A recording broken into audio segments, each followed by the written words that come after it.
Congo et des choses qui m'ont beaucoup découragée. Et je pense que pour moi, j'avais du mal à faire la part de connaître Dieu et avoir une intimité avec Dieu. Et en 2020, je pense, quand il y a eu le Covid et quand mon fils Zion commençait à avoir des problèmes pour marcher et tout, je revoyais un peu ma vie et un peu toutes les circonstances. Et je me disais que ça ne pouvait pas être possible qu'un Dieu, un bon Dieu puisse exister, et surtout pas pour moi, parce que je sais comment j'ai grandi. J'ai grandi dans l'église, mes parents sont témoins. Je n'étais pas une fille compliquée. En grandissant, on a vraiment été des enfants bien, qui ont grandi dans l'église. Et puis les circonstances dans lesquelles je me suis retrouvée dans l'âge adulte, les problèmes de santé mentale et tout, que j'ai su voir plutôt combien Dieu m'aime, combien il est présent et combien sa présence est palpable dans ma vie entière. Je pense que c'est ça.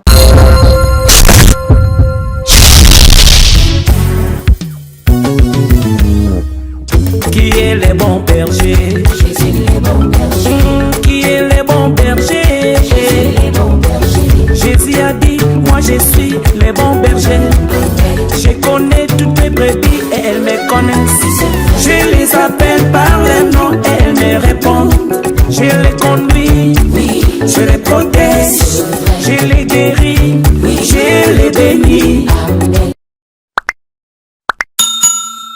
Bonjour à tous, welcome inside. Aujourd'hui, dans notre épisode, dans mon parcours, j'ai avec moi une sœur qui est influenceuse, entrepreneuse, mère de famille, étudiante, mais surtout aujourd'hui qui a la fierté d'être née de nouveau. Péniel ou Moupénia, comment vas-tu? Je vais très bien, merci. Merci de m'avoir sur le plateau divin, merci. Le plaisir est le mien, mais attends, j'ai toujours voulu savoir, Moupénia, ça vient d'où? Je ne sais pas, C'est un nom que moi-même aussi, Nasutu, qui un jour, sur les réseaux sociaux, les gens ont commencé à m'appeler Moupénia. J'aurais appris que Moupénia en Chilouba veut dire tonnerre. Ah bon? Ouais. Donc, Okay. je sais pas. Donc, tu préfères qu'on t'appelle Péniel alors? Ouais, please. Péniel. Okay. Ouais, mon nom, c'est Péniel. Moupénia, je ne sais pas d'où ça vient, donc je sais que on m'appelle Moupénia affectueusement par la communauté congolaise, mais je préfère Péniel. Ok, pas de problème. Déjà, bonne année. Merci, pareillement. Quelles sont tes résolutions pour cette année? Ça, je ne partage pas, hein. C'est entre moi et Dieu. Hein. Ok, il n'y a pas de problème. En fait, au début de l'année, j'avais juste dit que je voulais que cette année soit l'année de Dieu. C'est comme ça que j'avais dit God's Year. Je n'ai pas vraiment des résolutions, sauf que j'aimerais marcher selon la volonté de Dieu. Donc, c'est ça ton thème de l'année, l'année de Dieu. L'année de Dieu. Alors, Péniel, déjà, bienvenue à Inside encore une fois. Thank you. Toute personne qui vient ici doit passer par notre scanner, mais pour aujourd'hui, j'aimerais que toi-même, tu puisses faire ton scanner. J'ai évoqué tes titres, mais dis-nous, qui es-tu? Bon, je m'appelle Péniel Ntsamba Chibasu. Je suis mère de deux beaux garçons qui s'appellent Shaddai et Zion. Je suis la fille de mes parents, le pasteur Christophe Chibasu, et son épouse, ma maman, que j'appelle affectueusement Mama Wiva, Mama Wivine Ngalula Chibasu Mutombo Mutunanga Kati, qui est là, que je salue. Je suis Yaya, de 3 filles, et j'ai un grand frère. Je suis influenceuse ou personnage public dans la communauté congolaise. Je suis entrepreneuse. Je suis étudiante aussi. Je suis à l'école en train de finir my bachelor's. Donc, bientôt, trop de poudre. Donc, à part ça, je suis, au-delà de tout ça, un enfant de Dieu, une servante. Et ouais, je pense que c'est tout, hein. Alors, des ténèbres à la lumière. Ouais. Aujourd'hui, tu veux parler de ta nouvelle naissance, de ta conversion. Ouais. Quelles sont les circonstances qui ont conduit à cela? Oh là là, déjà, pour parler de la reconversion, je pense qu'il faudra parler de la déconversion d'abord. Et je pense que j'ai eu à vivre pas mal de choses dans l'église du Congo et des choses qui m'ont beaucoup découragée. Et je pense que pour moi, j'avais du mal à faire la part de connaître Dieu et avoir une intimité avec Dieu. Et avant, je connaissais tout simplement Dieu. Je connaissais qui il était, Je connaissais la Bible, je peux réciter je ne sais pas combien de versets bibliques. Je grandis avec la connaissance de Dieu, mais je n'avais pas vraiment cette intimité avec Dieu. Alors, il y avait beaucoup de choses qui s'est passées et je ne comprenais pas pourquoi je ne sentais pas Dieu. Et je me disais, je connais ces dieux, je prie ces dieux depuis mon enfance, c'est le Dieu que mes parents m'ont enseigné, mais on ne peut pas enseigner l'intimité. L'intimité, c'est quelque chose que toi-même, tu dois rechercher. Exactement. Alors, comme je n'avais pas ça, j'avais perdu ma foi parce que l'intimité et la relation avec Dieu, c'est ça ta force, en fait. C'est ça le soubassement, je crois, de la foi. C'est une relation, c'est pas seulement la connaissance. Et en 2020, je pense, quand il y a eu le Covid et quand mon fils Zion commençait à avoir des problèmes pour marcher et tout, je revoyais un peu ma vie et un peu toutes les circonstances. Et je me disais que ça ne pouvait pas être possible qu'un Dieu, un bon Dieu puisse exister, et surtout pas pour moi, parce que je sais comment j'ai grandi. J'ai grandi dans l'église, mes parents sont témoins. Je n'étais pas une fille compliquée. En grandissant, on a vraiment été des enfants bien, qui ont grandi dans l'église. Et puis les circonstances dans lesquelles je me suis retrouvée dans l'âge adulte me faisaient trop mal. Et je ne comprenais pas pourquoi un Dieu bon et juste pouvait permettre que je puisse vivre ce que j'avais vécu. Alors, ça avait fait à ce que j'ai lâché ma foi en 2020. 2021, c'était vraiment la débauche. It was very, very, very bad. Donc, c'est le fait que tu avais abandonné ta foi, c'est ça qui t'a l'idée à une vie de débauche? Oui. Oui. Donc, tu assumes cela. En fait. Ouais, bien sûr. Uh-huh. Bien sûr, mais Jésus est mort à la croix pour ça, non? Exactement. Ouais, donc j'ai pas honte. Ouais, parce que quand on n'est pas dans les seigneurs, on ne vivra pas une vie qui l'honore non plus. Alors, 2021, c'était vraiment une année où je faisais tout et n'importe quoi. Je me disais, I'm gonna live my life et tout. C'était la toute première fois que je sois aussi un peu libre et tout, adulte, avec un peu d'argent. Donc, je faisais tout et n'importe quoi. Et je me sentais complètement vide. Vide, pendant que tout ça s'est passé. Mais malgré ça, il y avait scandale après scandale après scandale après scandale en 2021. Et malgré ces scandales, je sentais qu'il y avait une présence ou quelque chose qui me couvrait toujours, quelque chose qui me protégeait, qui me mettait à part. Et c'est en fin 2021 que je me suis dit, maybe, ces dieux-là existent encore. Et c'est en 2022, je crois que c'est au mois de février, que je me suis dit, bon, que je réessaye. Et ça, c'était juste entre moi et Dieu. Je me suis dit, je vais quand même prendre le temps de le chercher. Mais c'est au mois de juin 2022 que je l'ai entendu encore. Et je ne dirais pas que c'était la première fois que je l'entende, mais c'était la première fois que je l'invoque et que je l'entende et que je sache que c'était réellement sa voix. Et c'est un parcours qui était très difficile pour moi, mais je suis contente d'être là où je suis aujourd'hui. Et c'est en passant aussi par des problèmes de santé mentale et tout, que j'ai su voir plutôt combien Dieu m'aime, combien il est présent et combien sa présence est palpable dans ma vie entière. Donc, je pense que c'est ça. Ok, revenons un peu sur le moment où tu as commencé à te déconnecter de Dieu alors que tu es enfant de pasteur.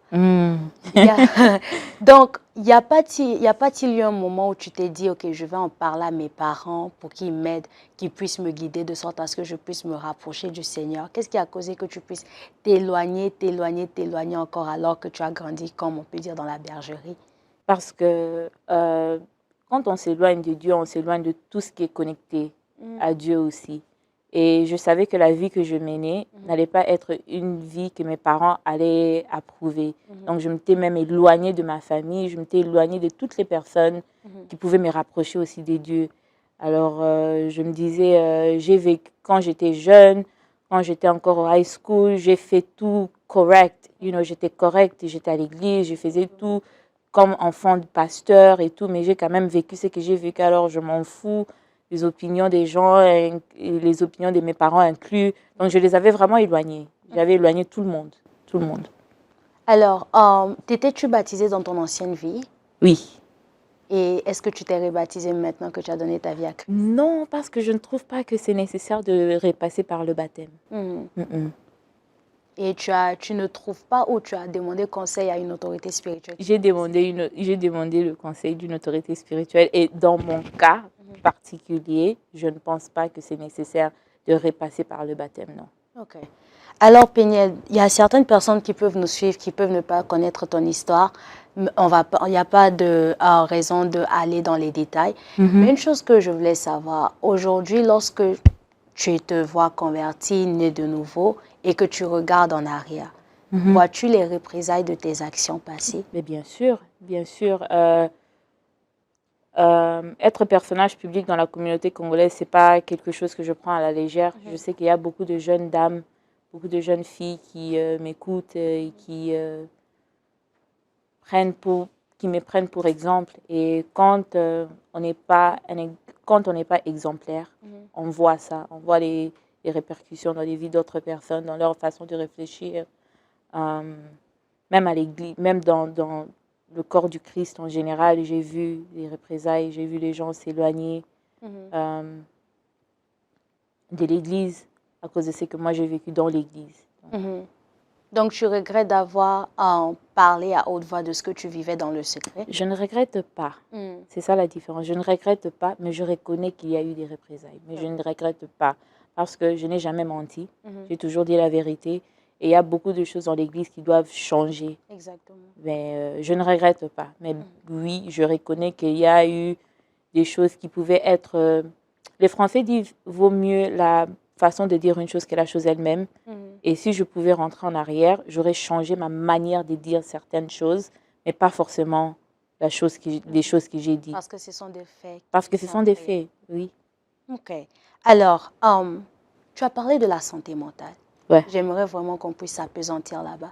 Parce que c'est un sujet vraiment tabou dans l'Église et même oublié. Parce qu'on a souvent tendance à attribuer cela aux démons. Tu as un problème de santé mentale, des attaques, des paniques d'attaque, l'anxiété. Oh, on va aller prier pour toi. Quelle est ton histoire avec la santé mentale? Déjà, la santé mentale, moi je trouve que la santé mentale est basée dans les émotions. Et Dieu n'est pas dans l'émotion, Dieu est dans l'esprit. Il faut savoir faire la part de choses. Et moi, je souffre de l'anxiété et de la dépression. Et c'est quelque chose... L'anxiété, en tout cas, je ne sais pas quand ça a commencé, mais je crois que j'ai toujours été quelqu'un d'anxieuse, très réservée. Mes sœurs, limite, disent que je suis timide. Je ne dirais pas timide, je dirais peut-être réservée. Je crois que c'est à cause de l'anxiété. La dépression, je crois, j'ai commencé à vivre la dépression après la naissance de mon premier fils, la dépression postnatale et puis la dépression normale qui a surgi à cause de la dépression postnatale. Et je prends des médicaments pour ça et je trouve que les médicaments m'aident énormément. Ça m'aide à regulate. Comment on dit regulate en français? Régulariser. Ça m'aide à régulariser mes émotions afin que mon esprit puisse être aussi calme pour que je puisse me connecter à l'Esprit de Dieu. Donc, je pense que c'est important. La santé mentale, pour moi, c'est comme la santé physique. Si tu casses ton bras, tu ne vas pas aller à l'église. Exactement. Tu vas aller à l'hôpital. Bien sûr que tu vas prier à ce que la main de Dieu soit sur les médecins qui vont te traiter, mais tu ne vas pas aller avec un bras cassé à l'hôpital, à l'église, et tu ne vas pas tout simplement prier, non. Tu vas aller à l'hôpital, on va mettre des plâtres et tout ce qu'ils doivent faire pour ton bras. C'est la même chose avec la santé mentale. C'est juste le cerveau. C'est parce que les gens ne voient pas la santé mentale, les gens n'entendent pas forcément la santé mentale, qu'ils ne pensent pas que ce sont des choses réelles, physiques. Mais c'est physique, c'est réel. Et c'est la médecine, c'est la science. Les gens veulent faire comme si Dieu n'est pas dans la science, mais Dieu a tout créé. Même la science, Dieu est là-dedans. Même la Bible dit que la crainte de Dieu est le commencement de la sagesse et la science. Voilà. Alors, ok, tu as parlé de la santé mentale, tu as parlé du fait que tu bois des médicaments. Mais comment est-ce que tu arrives à vivre, sachant que tu as un problème de santé mentale? Je vis comme toute autre personne. Hein. C'est comme quelqu'un qui est peut-être diabétique, qui prend des médicaments pour diabetes. Je ne sais pas, c'est... Le matin, je me réveille, je prends mes médicaments et ma journée continue. Si je ne prends pas mes médicaments, c'est quand je ressens ça ne va pas. Mais quand je prends mes médicaments, tout est normal. Je ne trouve pas que c'est... C'est comme quelqu'un qui prend des vitamines le matin. Donc, je ne trouve pas que c'est tabou ou bien c'est quelque chose d'honteux. Non, j'ai besoin de l'aide et je n'ai pas honte de dire que j'ai besoin de l'aide. Et si les médicaments m'aident à être calme, à être posé mentalement, où est le mal? Parce que si on a pété, on va au pétage. OK. Quand on regarde la Péniel d'aujourd'hui, après juin 2022, n'est-ce pas, c'est là où tu as vraiment décidé de te reconvertir. Et la Péniel d'avant juin 2022, quelle est la différence? Parce qu'apparemment, on dit que tu es bornée. Est-ce que c'est vrai? Que je suis quoi? Têtue. Têtue? Têtue, oui, oui. Bandit, peut-être pas. Mais têtue, oui. Et je suis têtue jusqu'aujourd'hui. Je pense que ma têtutesse peut être une qualité comme un défaut. Exactement. Je trouve que quand c'est bien placé, je suis quelqu'un qui a une très forte personnalité et qui ne lâche pas facilement. Si je suis déterminée, cette têtutesse se transforme en détermination. Et parce que les gens aiment me dire tu es forte et tout, comment tu surmontes plusieurs choses et tout ça. Quelque part, c'est cette têtutesse-là qui se transforme en force. Mais quand c'est un défaut, c'est un défaut. C'est vraiment un défaut. OK, donc le Seigneur est en train de travailler là-dessus. Thank you. Yes, very much so. Jesus is still working on me. So. Mais je pense qu'une très grande différence entre la Péniel d'avant 2022 et la Péniel de maintenant, déjà, j'ai beaucoup travaillé pour reconstruire ma relation avec ma famille, notamment ma maman. En tout cas, je pense que c'est l'une de mes plus grandes bénédictions d'être proche à elle, de l'écouter et de passer du temps avec elle. C'était une relation, quand je ne prenais pas mes médicaments et quand... En fait, parce que c'est bizarre, parce que ma maman m'avait même dit avant que je ne passe par les médecins que je passais par une dépression et tout. Je me rappelle, je m'étais fâchée contre elle. J'avais pris ça comme si elle m'insultait, comme si elle parlait mal de moi. Mais elle avait constaté quelque chose en moi qui avait besoin de l'aide. Et moi, je ne réalisais pas ça. Et c'est quand je me suis reconvertie et que j'ai eu le temps à passer avec mon psy et tout ça que j'ai vu. Ah ouais, maman, ce qu'elle disait, c'était correct. Et ça m'a permis, heureusement que ma maman elle a un très grand cœur parce que je ne suis pas un enfant facile. OK, parlons de ta maman, de ta famille. Lorsque tu t'étais séparée d'eux parce que tu voulais vivre ta vie et tout ça, comment est-ce que tu as vécu cela? Comment est-ce qu'ils ont vécu cela? J'ai posé la question à maman, ça fait quelques jours. Elle m'a dit qu'ils ont juste beaucoup souffert, maman et papa. Papa évitait de poser maman des questions, maman évitait de poser papa des questions. Ils voyaient des choses sur les réseaux sociaux et personne n'en parlait. Chacun souffrait dans son coin pour ne pas faire souffrir l'autre plus en parlant. Mes frères et sœurs, mon grand frère, je ne sais même pas. Au fait, lui, il ne parle pas beaucoup, mais je savais quand même, parce qu'on est très close, je savais que lui aussi, ça lui dérangeait beaucoup le fait de m'éloigner de ma famille. C'était pas bien. Je sais qu'ils ont souffert et en tout cas, je vais vraiment dédier le reste de ma vie à faire en sorte qu'ils ne puissent plus ressentir ces sentiments-là.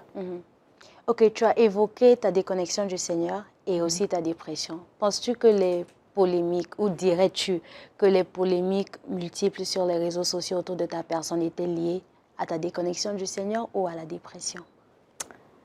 Oui et non, parce que je trouve que les polémiques ont déclenché beaucoup de ma dépression aussi. Parce que c'était des polémiques pour tout et n'importe quoi. Je pouvais mettre une photo de moi avec mes enfants et quelqu'un va prendre ça et déformer ça et changer la nature et mettre une légende que moi je n'ai même pas mise, qui va causer les gens de parler. Les gens faisaient des émissions, je ne sais pas.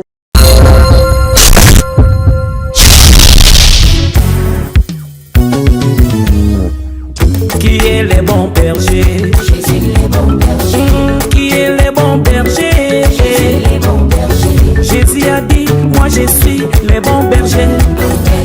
connais toutes mes brebis et elles me connaissent. Je les appelle par leur nom et elles me répondent.